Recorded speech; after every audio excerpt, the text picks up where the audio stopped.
What's going on, socialites? Ryan here with the Global Pokemon Society, bringing you a little bit of a different video here.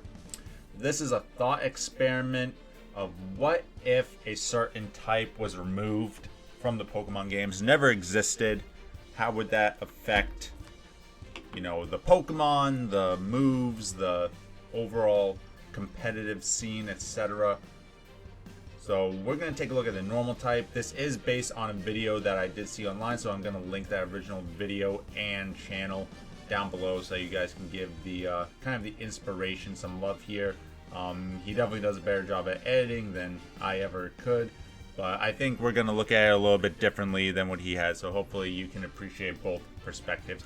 But let's get into it. What if we remove the normal type?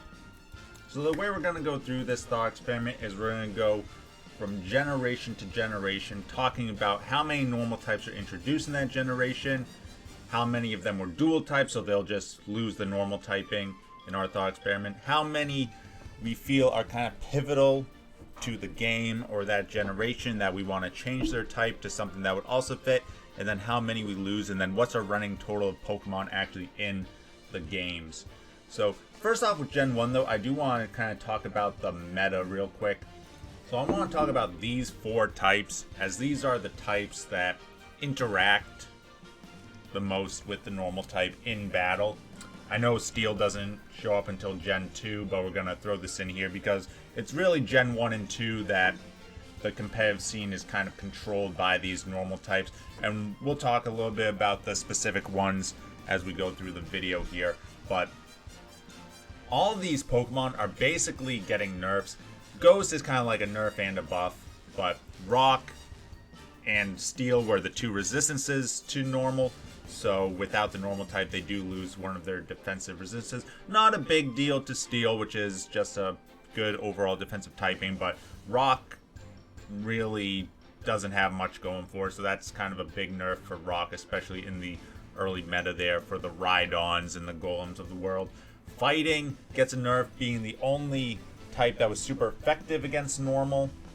So not having, again, with normal types being so good in the early generations, not having kind of that key niche for the fighting types definitely hurts them. And then Ghosts, yes, they do lose a type that was immune to them, but they also lose that immunity against normal types.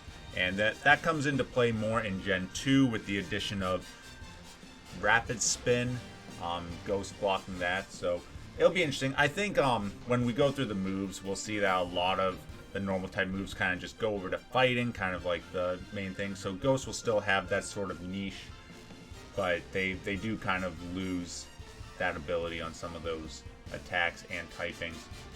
But with that said, let's take a look at Gen 1 here. Generation 1 introduced us to 24 normal types. That's the most in any generation. Go figure. And out of those 24, we have 8 dual typings, which include the Pidgeot line, the Fearow line, the Dodrio line, and Farfetch'd. As you see, they're all birds. This is going to be kind of common when we come to dual types. And yeah, they're just going to be pure flying, which we have seen in later generations. Game Freak isn't afraid to just have a pure flying type bird. So no more normal type for these Pokemon. Gives them better switch-ins against fighting types, that's for sure. For the Pokemon changes that we're going to do, we got 5 changes here. Eevee, Porygon, and Ditto are all going to be psychic types. I think Porygon could also get the electric type. I think it could be the first ever psychic electric type going to its technology. But so with this, psychic is more of the type for unlocked potential. Ditto being a failed clone of Mew, of course, will get this psychic typing. And Eevee being the evolution potential will now gain the psychic typing again. Eevee so critical due to the evolutions. I did not want to drop that. The other 2 Pokemon that we have are going to be changed to fighting type. That's going to be Snorlax. He'll kind of be more of like a sumo wrestler vibe, and then Kangaskhan, who is kind of the equivalent of a kangaroo, and we all know how ferocious and fighting, kickboxing those kangaroos can be. So they're going to be fighting types. Now, how does this kind of change the meta here? Well, Snorlax was definitely one of those psychic type checks with its high special defense. So now that it's fighting, psychic types are definitely going to run amok. And you'll see this is kind of like the whole thing in Gen 1. Without the normal type, psychic types just really have no checks other than other psychic types. Like you would see a lot more bulkier psychic types such as Exeggutor and Slowbro kicking around to take on those Alakazams. So with those changes, that means we're losing a total of 11 Pokemon from Gen 1. This includes Meowth and Persian. How will that affect the anime? Who will Team Rocket's companion be now? Let me know what you think in the comments. No, and this is something we'll see a lot, no early game Rodent, no Rattata, no Raticate. Who will Ash trade Butterfree for now?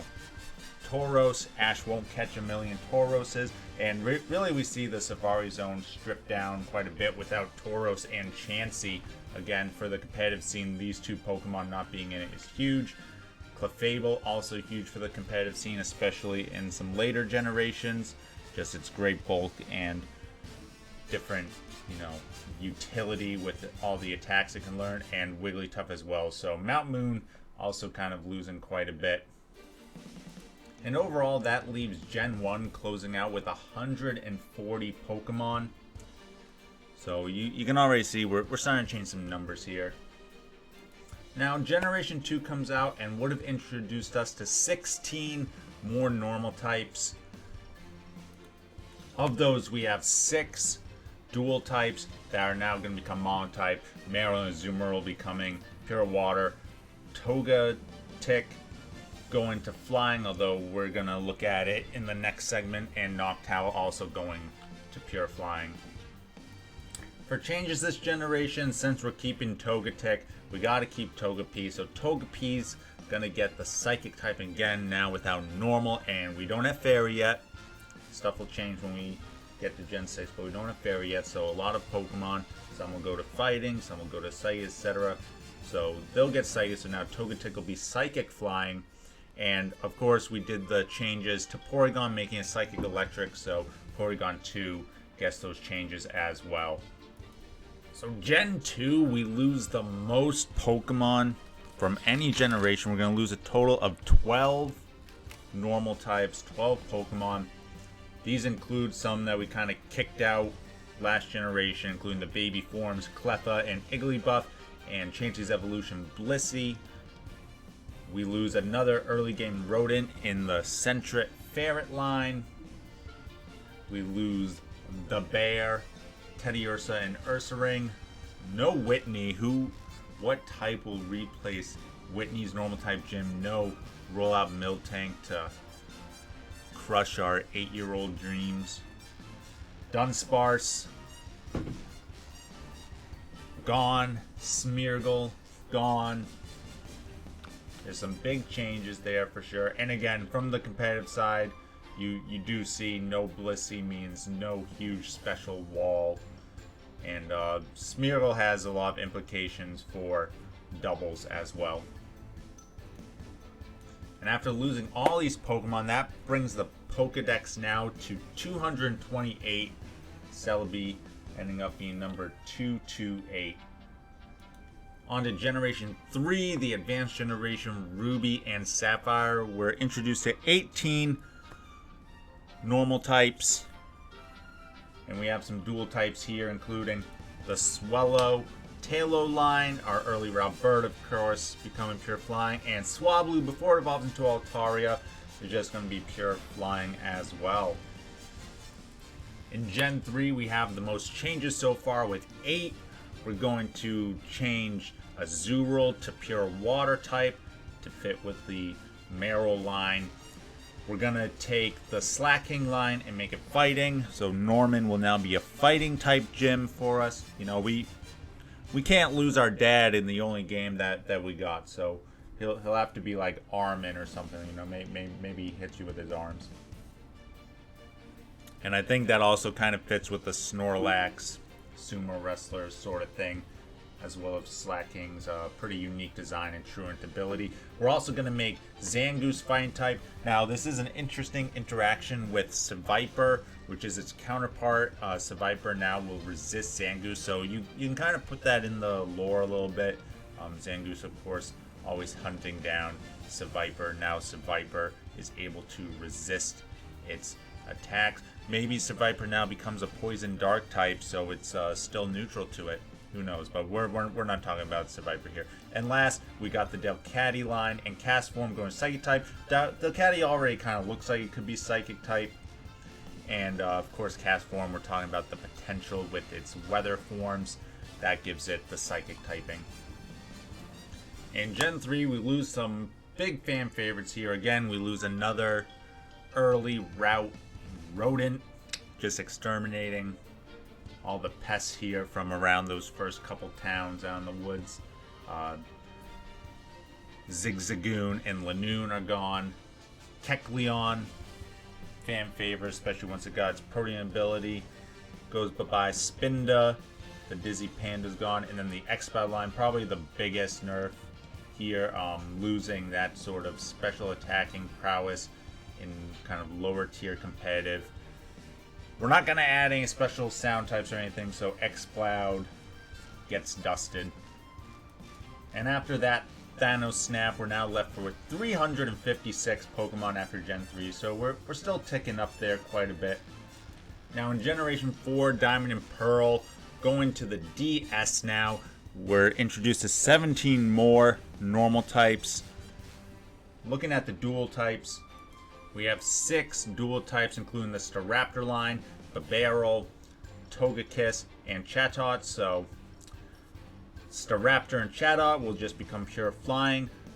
Babarrel becomes pure water, and we're going to talk about Togekiss here with the changes, including 10 other Pokemon. So let's go through them. Of course, we're going to keep the GOAT Bidoof around, going to become a pure water, early route water Pokemon. Munchlax getting in line with its evolution. Snorlax going to be fighting type. We're going to keep Baniri and Lopunny. They're going to go to fighting type to be in line with Mega Lopunny coming in future generation. Glameow and Purugly going to be changed to dark type. I mean, we can't take away Mars's Pokemon, right? And then we got a few Psychic types. We mentioned Togekiss. It's going to get that Psychic flying typing. Of course, Porygon Z, evolving from the Porygon 2 line, going to become Psychic Electric. And we're going to keep the legendaries Regigigas and Arceus. They are going to become Psychic type. Again, in line with that unlocked potential. So with all those changes, we only ended up losing 3 normal types. And these are all normal types that were linked to previous normal types we deleted, such as Happiny. Without Chansey and Blissey, we don't need a baby Happiny.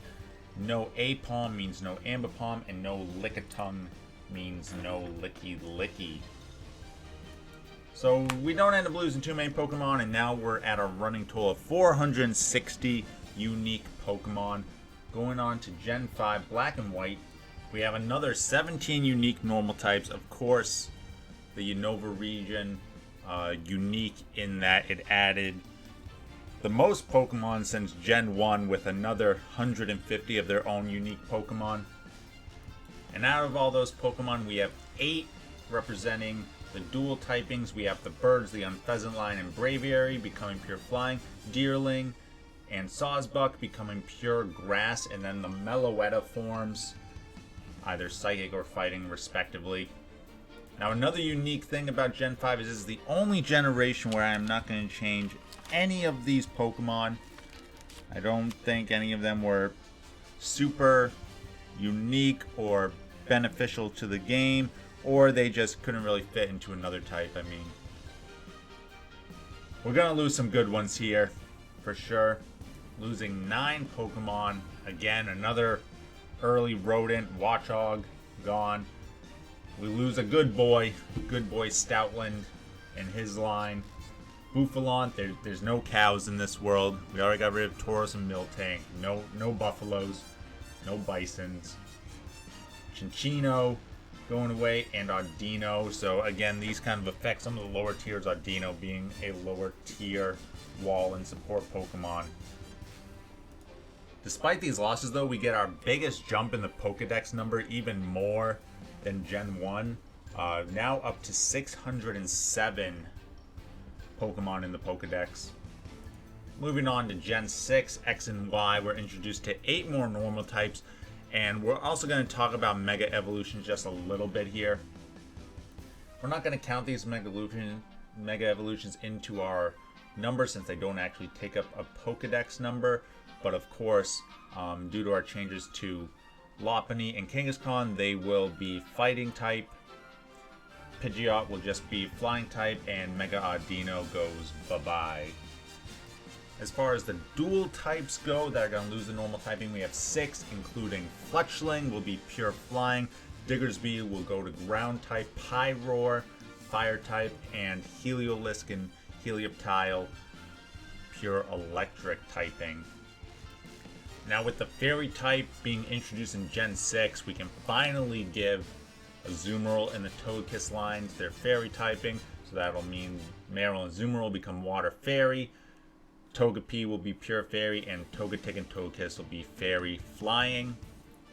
Again, the fairy type gonna totally change the meta here. And of course, if we're keeping Diggersby as pure ground type, Bunnelby will now be ground type as well. With those changes though, we're only gonna be losing one normal type in Gen 6, and that's gonna be another good boy, Fufaro.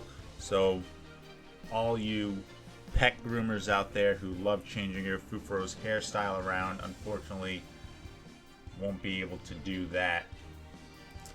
But in this generation, with the introduction of Fairy type, we actually get to add back some Pokemon. We're going to bring back the whole Clefable line, Cleffa, Clefairy, Clefable, and the Wigglytuff line, Igglybuff, Jigglypuff, and Wigglytuff.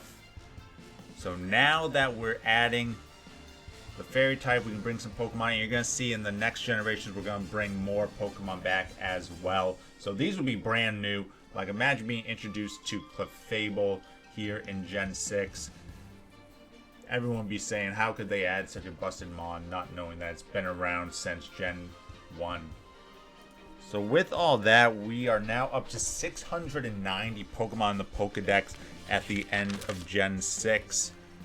And that includes adding back these returning Fairy types.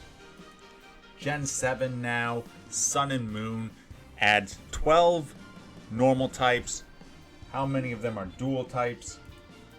We have 6 dual types who will be losing their normal typing, including the Toucanon line, the Beware line, and Oranguru. That definitely kind of hurts Oranguru as far as losing its ghost immunity and becoming a ghost weakness. Wow, and here I am almost forgetting Drampa, of course, the Elder Dragon, the Luck Dragon. So now gets pure Dragon typing, which arguably better, although you are going to miss out on those stab hyper voices. With our changes, we're only changing 2 Pokemon here. It is man's attempt at creating Arceus, type Null, and Silvally, so we're going to give them the same typing that we gave Arceus, which will be Psychic type, the type that embodies unlocked potential. Now, how does this interact with the plates and the memory drives? You know, that's something we can think about. Maybe there isn't a Psychic one, just as there isn't a normal one in the games currently. In the loss department, we're going to lose Donald Trump and the Sleeping Koala. Not big losses here with Gumshoes and Kamala. And we're going to be adding back 4 Pokemon. So remember, this is the first time we're ever going to see these. This is going to be our first rat Pokemon. Rattata and Raticate, pure dark typing. You know, people are going to be like, wow, these islands are infested with rats. Nowhere else has ever had rats.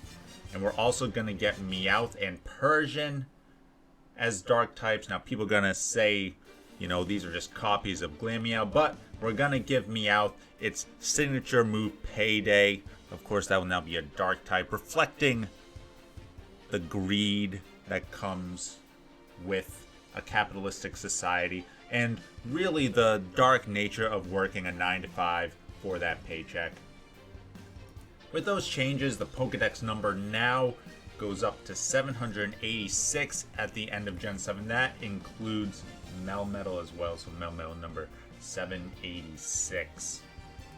Alright, socialites, we're in the home stretch now. Again, thank you for watching this video. I know it's a little bit different, a little bit of a thought experiment. If you enjoyed the video, make sure you hit that like button and make sure you're subscribed if you're not already. And I would love to hear your thoughts on this and what other types you'd be interested in getting this breakdown as well. As we head into Gen 8, Sword and Shield, this generation introduced the least number of normal types, only 6 normal types introduced. 2 of which being dual typings. We now get Obstagoon, which will be pure dark type. At least you're not going to get one shot by every little fighting attack. And kind of a big nerf here, the Indeedys, both male and female, becoming pure psychic typing. Just as Gen 5, we're not going to have any repeats here, no changes. We're going to go right into the Pokemon that we're going to lose here. And those are going to be our early route Pokemon of Squovent and Greedent, as well as Wooloo and Dubwool. You know, I do love me a shiny Dubwool, but sorry, buddy, you're just too normal. You can't fit any other types. How am I supposed to change that? However, with the introduction of Obstagoon, we do get to add back some Pokemon that we lost. We do get back Zigzagoon and Lanoon as pure dark types. So again, we do get a Weasel here. You know, the world is starting to get its rodents back. Evolution is finding a way. So now at the very end of Gen 8, we're left with 860 Pokemon in the Pokedex.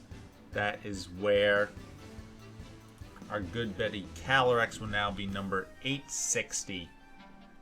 Now, of course, in Legends Arceus, we already have confirmed normal types, including some evolutions of Pokemon that we deleted in previous generations. So all these numbers will change. Super excited about Legends Arceus. Now, I just want to talk about real quick about some moves that we got. So as far as support moves, we lose this lovely list of normal types. Let me know if you think any of these could become a different typing. Of course, some big ones: Helping Hand, Protect, of course, Follow Me, Yawn, Substitute. We also lose a bunch of healing support moves, including Heal Bell, some, you know, signature moves such as Milk Drink and Soft Boil, which we won't have the Pokemon that use them anyway. Moonlight, perhaps that could become a dark type move. Morning Sun could become a fire type move. Slack Off, I think, could become psychic, with Rest being a psychic type move, as well as Recover. Pain Split, maybe that becomes a dark or a ghost type move. And Wish, most likely psychic, although it could also become fairy in Gen 6 when the fairy type is added. Many of the best boosting moves are also normal type. We lose out on Acupressure, which is a fun one. Belly Drum, huge in a lot of strategy. Growth, perhaps that could become a grass type move. Shell Smash, that could become a water type move. And Swords Dance, I think, could become a fighting type move. But really interesting when you look at all the normal type boosting attacks as well as all the damaging moves. Of course, there's too many to add, but we don't need to talk about the Scratches and the Tackles of the world. Some big ones: Body Slam, Boom Burst, one of the strongest normal type moves. Explosion, and with its Self-Destruct, which is pretty big in competitive. Extreme Speed, really there won't be a lot of priority in the early generations without Quick Attack. Rapid Spin to remove hazards. Hyper Beam, such a, you know, iconic move as well. So definitely a lot of stuff. Again, let me know your thoughts on all these changes, and let me know if you want me to continue this series, what types you would like to explore. Later, I'm going to start doing some Wi-Fi battles on Diamond and Pearl, so stay tuned for those. And as always, stay classy, society.